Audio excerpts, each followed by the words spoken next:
अस्सलाम वालेकुम, सत श्री अकाल। मैं हरमीत सिंह और आप देख रहे हैं आपका अपना यूट्यूब चैनल नाज़रीन ताज़रीन अपडेट्स हमारे पास हैं जो आपके साथ शेयर करें। डोनाल्ड ट्रंप की यूरोप को खुली धमकी, हसन नसरुल्लाह का जनाजा, 20 लाख अफराद की मुतवक्किल आमद, अक़वाम मुत्तहिदा की गिरती दीवार को आखिरी धक्का, अमेरिका की इमरान खान के मुशीर को कॉल। देखते हैं क्या होता है, बहुत सारी खबरें हैं। सबसे पहले बात करते हैं इस वक्त जो इमरान खान का दौरा रूस था उसके हवाले से अब 3 साल बाद बड़े बड़े सवालात उठ रहे हैं। उसके सवालात उठने की वजूहात क्या हैं, पहले तो खबर मैं आपके सामने रखता हूं, फिर अपना तज्जिया उस पर पेश करता हूं। खबर यह है कि साबिक वज़ीर-ए-आज़म इमरान खान को जो है फरवरी 2022 में रूस के दौरे से कबल पसपर्दा मुज़ाकरात के मुतालिक नई तफसीलात सामने आई हैं। सरकारी बयानात और ज़राए की जानिब से किए गए इंकशाफ से मालूम होता है कि यूक्रेन पर रूस के हमले के इम्कानात के हवाले से अमेरिका से खुफिया मालूमात मिलने के बावजूद पाकिस्तान की क़यादत ने खदशात को मुस्तरद कर दिया था। 3 साल बाद दौरे जो है पाकिस्तान का जो दौरा था उसके हवाले से सियासी गुफ्तगू और आलमी तनाज़ात पर इसकी सिफारती मौक़िफ़ के बारे में एक अहम हवाला है। कहा जाता है कि साबिक वज़ीर-ए-आज़म इमरान खान के दौरे रूस से चंद रोज़ कबल पाकिस्तान की कौमी सलामती के मुशीर मोईद यूसुफ को अमरीकी कौमी सलामती के मुशीर चेक सेलोन ने जो है फ़ोन कॉल उनकी मौसूल हुई। सेलोन ने रूस के मंसूबे के बारे में अहम खुफिया मालूमात का तबादला किया, लेकिन पाकिस्तान ने उसे मुस्तरद कर दिया।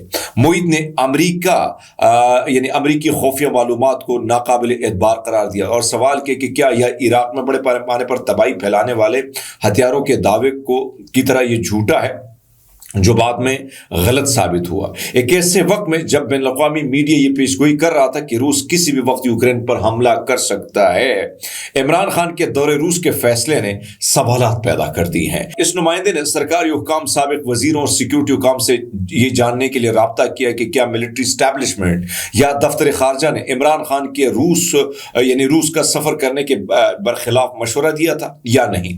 द न्यूज़ ने साबिक कौमी सलामती के मुशीर मोईद यूसुफ को एक तफसीली सवालनामा भी भेजा, लेकिन उन्होंने कोई जवाब नहीं दिया। बावसूख ज़राए ने यह बताया कि इमरान खान जब उस वक्त वज़ीर-ए-आज़म थे तो उन्होंने उस वक्त के army chief general Qamar Javed Bajwa से रूस का दौरा करने और यूक्रेन पर रूस के हमले के मंसूबे के बारे में मशवरा तलब किया। ज़राए के मुताबिक फौजी स्टैब्लिशमेंट ने इमरान खान के दौरे के फैसले से इत्तेफाक किया और खैर मकदर के उन्हें बताया कि उनके पास यूक्रेन पर रूस के मुमकिन हमले के मुतालिक मुसद्दक़ा मालूमात नहीं है। अब आप अंदाजा लगा लें कि कहा जाता है, मतलब जरा ये बताते हैं कि हमारी इस्टेब्लिशमेंट को पता था, पूरी गेम तैयार थी, पूरा प्लान तैयार था। यहां इमरान खान को बताया जाता है कि भाई साहब आप रूस का दौरा करें, सारी चीजें क्लियर थी, सारी चीजें इत्तिफाक से। मैं एक चीज आपको बताता चलूं कि जो भी फॉरेन के टूर्स होते हैं उसमें खारजी मामलात में, दाखिली मामलात में जो मिलिट्री एस्टैब्लिशमेंट होती है उसका बहुत बड़ा अहम रोल होता है।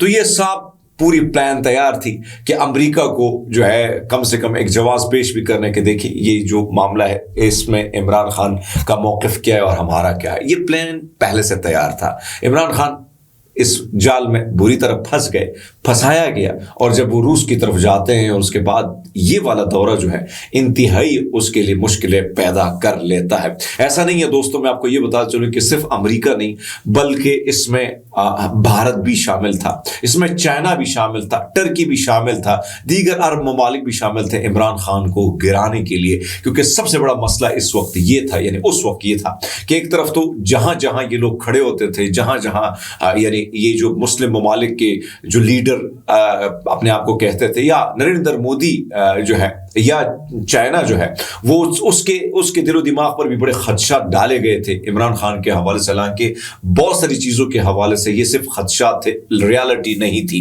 इसी तरह जनरल बाजवा ने जो पूरा प्लान तैयार किया था अमेरिका मुख्तलिफ जगहों में, वहां पे भी उसकी जो प्लानिंग थी वो कामयाब हो गई, लेकिन जो प्लानिंग वो कामयाब अपने लिए करना चाहते थे उसमें उसको नाकामी हुई।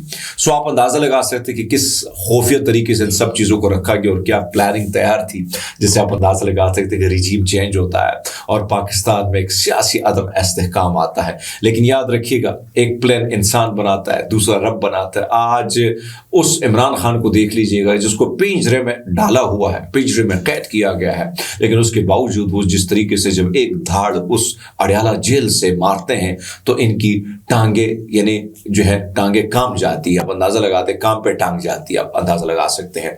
सो वाकई में शेर शेर होता है, बस याद रखना चाहिए इस वक्त जो सूरत हाल है उसके साथ जो की है। लेकिन वही बाजवा आज तारीख में कहाँ जिंदा है, उस अल्फाज से उसको याद किया जाएगा जो वो अच्छे अल्फाज नहीं होते, जिसने पाकिस्तान को नुकसान पहुंचाया, जिसने चलती हुकूमत को गिराया, जिसने बेरोजगारी की शरह जो कम हो रही थी उसको बढ़ा दिया, महंगाई की शरह जो कम हो रही थी उसको मजीद बढ़ा दिया। सो इस सारी सिचुएशन में कौन कौन शामिल था, हम पहले भी इस पर बहुत सारी बात कर चुके हैं, लेकिन कैसा प्लान था, किस तरीके से प्लान बनाया गया, सिर्फ और सिर्फ अपनी कुर्सी को तक़वियत देने के लिए। अमेरिका ने यूरोप को खुली धमकी दे दी है। अमेरिकी सदर डोनाल्ड ट्रंप ने यूरोपीय हुकाम को 3 हफ्तों की जो है कि अंदर अंदर यूक्रेन के हथियार डालने की शराइत पर मुत्तफिक होने को कहा है। बसूरत दीगर अमेरिका यूरोप को अपनी हमायत से महरूम कर देगा।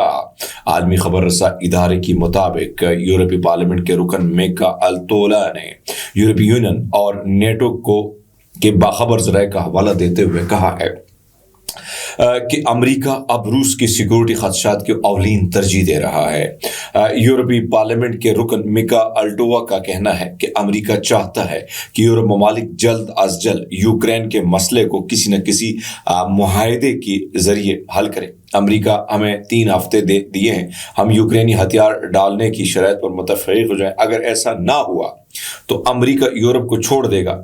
मेका अल्तोला का कहना है कि ये शराइत इतनी सख्त हैं कि उन्हें मुकम्मल तौर पर हथियार डालने की मुतराद, यानी मैं तो आपको पहले कह चुका था कि तारीख में ऐसा होगा कि मगरबी दुनिया सरेंडर होगी रशिया के सामने। 3 सालों की इस जंग में क्या नहीं खोया यूक्रेन ने। ऐसा नहीं है कि रूस ने नहीं खोया, रूस ने भी बहुत कुछ खोया, लेकिन यूक्रेन ने तकरीबन 8 लाख से इबाव लोग जो हैं उनके मरे हैं। बहुत बड़ी तादाद है जो छुपाई जा रही है। लेकिन साथ साथ आपको ये बता दें कि यूरोप पूरा का पूरा नेटो, जिस तरह एक अकेला अफगान ने अफगानिस्तान की गैरतमंद जो है वहाँ की जो तालिबान आप ये कह सकते हैं, मैं तो ये कहूँगा कि वो लड़े हैं, ज़बरदस्त बहादुरी से लड़े। आप शायद मुझसे इस चीज़ से इत्तेफाक करें या ना करें, लेकिन अपनी मादनियात वो यहाँ से लेके गए, लेकिन उनको छोड़ा नहीं उन लोगों ने। लेकिन इस वक्त रूस को अगर आप देखिए, रूस जिस तरीके से जिस महारत से, जिस बहादुरी से लड़ा है इस नेटो, और अब आप देखिए कि सरेंडर कौन कर रहा है? अमेरिका सरेंडर कर रहा है। इट्स मीन वो हार मान चुका है और मगरबी दुनिया को भी कह रहा है कि हार मान लो यार, बहुत हो गया, हमने पैसे बहुत तबाह कर दिए। तो हालात कुछ ऐसे लग रहे हैं कि शायद मामला बड़े बिखरे हुए नजर आते हैं। और मैंने कल आपको बताया था कि डोनाल्ड ट्रंप ने तो ये भी कहा है कि भाई तीसरी जंग अजीम करीब है और जंग किसी भी वक्त कुछ भी हो सकता है। तो देखते हैं आगे क्या होता है। लेकिन दुनिया में हालात बड़े कशीदा हैं, चाहे वो माशी हो या सियासी हो। लेबनान में सैयद हसन नसरुल्लाह यानी हिजबुल्लाह के सरबराह शहीद हसन नसरुल्लाह के आखिरी रसूमात और जनाजे में कम व पेश 20 लाख अफराद की शिरकत मुतवक्के है। सैयद हसन नसरुल्लाह का जनाजा जो है कल 23 फरवरी को अदा किया जाएगा। मुख्तलिफ तकरीबात में सुबह 9 बजे शुरू होंगी और शाम 5 बजे तक जारी रहेंगी। ये तकरीब बेरूत के सबसे बड़े स्पोर्ट्स एरिना जो है यहाँ पे लिखा जा रहा है कि Kamil Shamoon sports city stadium में मुनक़िद होगी। हिजबुल्लाह के मौजूदा सरबराह नईम कासिम इज्तिमा से खिताब करेंगे। इस मौके पर ईरानी वज़ीर ख़ारजा अब्बास इराक़ची समेत दीगर आला शख्सियात भी इसमें शिरकत करेंगे। मुतवक्के तौर पर अगर देखा जाए तो बेरूत एयरपोर्ट पर जनाजे और तदफीन के दिन दोपहर 12 बजे से शाम 4 बजे तक परवाजें मुअत्तल रहेंगी।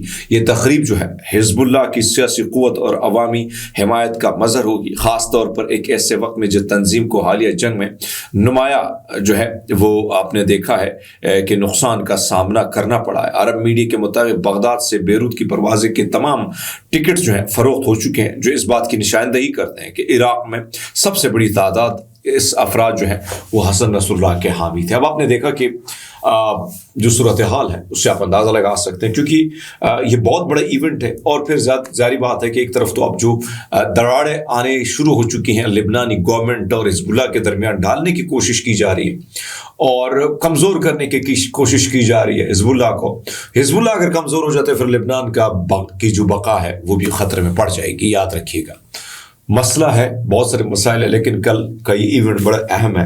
امریکی ریپبلکن ارکان نے امریکہ کو اقوام متحدہ سے نکالنے اور اسی فنڈنگ روکنے کا بل امریکی سینٹ میں پیش کر دیا ہے۔ مائک لی نے اپنی ویب سائٹ پر شائع ہونے والے ایک مضمون میں لکھا کہ اس منصوبے میں اقوام متحدہ اور اس سے منسلک اداروں سے امریکہ کی مکمل انخلا، اس کی فنڈنگ روکنے، اقوام متحدہ کے ساتھ اس معاہدے کو منسوخ کرنے کی تجویز ہے جو اسے نیو یارک میں سرکاری ہیڈ کوارٹر رکھنے کا حق دیتا ہے۔ اس میں امریکہ میں اقوام متحدہ کے ملازمین کے لیے سفارتی استثناء ختم کرنے کی بھی تجویز ہے۔ فاکس نیوز نے اطلاع دی ہے کہ ریپبلکن کے مطابق اقوام متحدہ کی خدمت نہیں کرتے۔ امریکی چینل کے مطابق امریکی اقوام متحدہ کے فائنانسرز کی فہرست میں پہلے نمبر پر ہے۔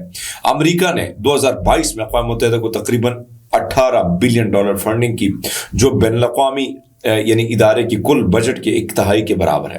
اس بل میں یہ بھی کہا گیا کہ امریکہ اقوام متحدہ کے امن مشنوں میں شرکت نہیں کرے گا۔ ایک چیز جو ہے کہ ایک ادارے کو بند کیا جا رہا ہے اس وقت، یا تو امریکہ ڈوب جائے گا بری طرح اور یا کامیاب ہو جائے گا۔ بہرحال آخری خبر ہے کہ chairman joint chief of staff فارغ ہو گیا، فضائی اور بحری کے افسران بھی برطرف ہو گئے۔ بڑے پیمانے پر تقرریاں ہو چکی ہے، کہاں ہو چکی ہے بتا دیتے ہیں آپ کو۔ امریکی صدر ڈونلڈ ٹرمپ نے محکمہ دفاع میں بڑے پیمانے پر تبدیلیاں کرتے ہوئے جوائنٹ چیف آف سٹاف کی چیئرمین جنرل چارلس براؤن کو ان کے عہدے سے ہٹا دیا ہے۔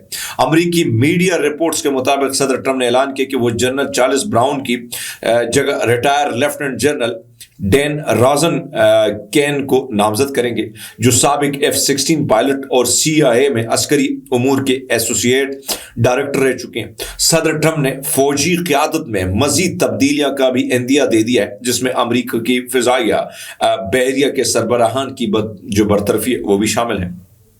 اس کے علاوہ پینٹاگان میں ملازمین کی تعداد میں نمایاں کمی کرتے ہوئے 5,500 ملازمین کو جو ہے فارغ کرنے کا فیصلہ کر لیا گیا ہے۔ دوستو اب تک کے لیے اتنا ہی، بہت سارا خیال رکھیے گا، بہت شکریہ۔